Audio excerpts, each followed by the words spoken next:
Escatologia, estudo dos últimos dias. Colocar um ingênuo contra a parede do vale da sombra da morte da decisão. Uma das intenções tem sido essa.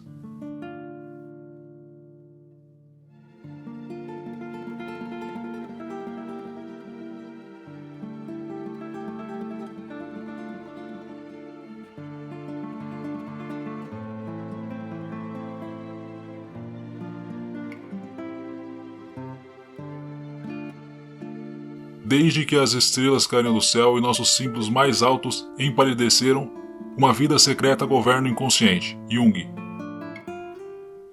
Mesmo que de forma considerada sobrenatural, para a maioria de nós levianos natural, alguém tenha conseguido captar, prever algo ruim referente à escatologia que ocorrerá no futuro, não consideramos que tenha mais importância do que aquilo que a ciência terá a nos dizer sobre o acontecimento.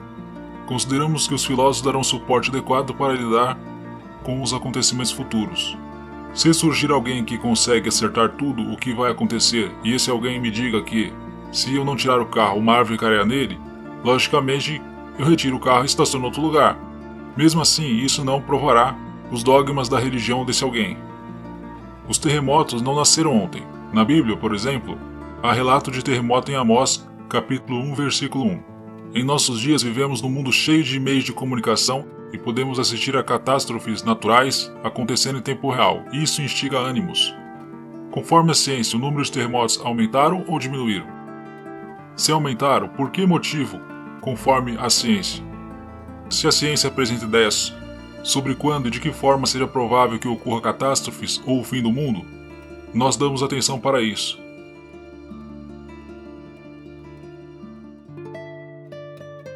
Para os textos considerados sagrados, damos atenção literária.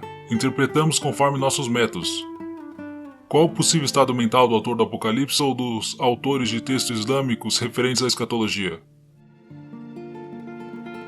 Não acreditamos que tem de ocorrer uma guerra entre muçulmanos e judeus para acontecer a hora final.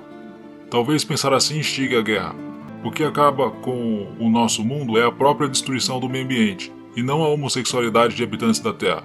O que acaba com o mundo interior de uma pessoa é a repressão indébita. Estou falando sobre homossexualidade porque Freud falou sobre, no caso Schreiber.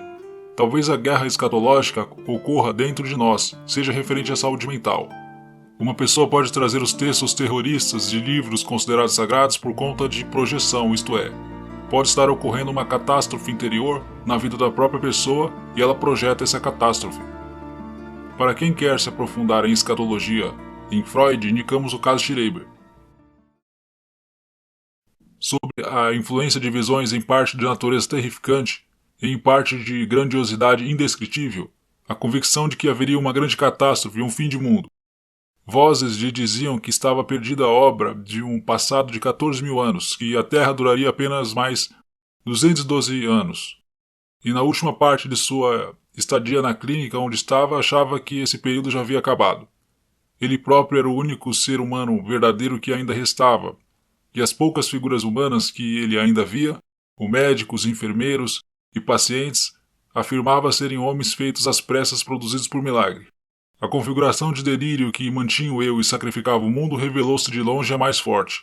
Sobre as causas dessa catástrofe, ele imaginou coisas diversas. Ora pensava numa glaciação devido a um retraimento do Sol, ora numa destruição por terremotos, em que, como vidente, ele tinha um papel fundamental semelhante ao que outro vidente teria tido no terremoto de Lisboa, em 1755. Ou então o médico era ocupado, tendo espalhado medo e horror entre os homens com suas artes mágicas, tendo destruído as bases da religião e causado a disseminação de um nervosismo e imoralidade geral, em consequência da qual pestes devastadoras se abateram sobre os homens. O que consideramos produto da doença, a formação delirante, é na realidade tentativa de cura, reconstrução. Depois da destruição do mundo, há a reconstrução de outro,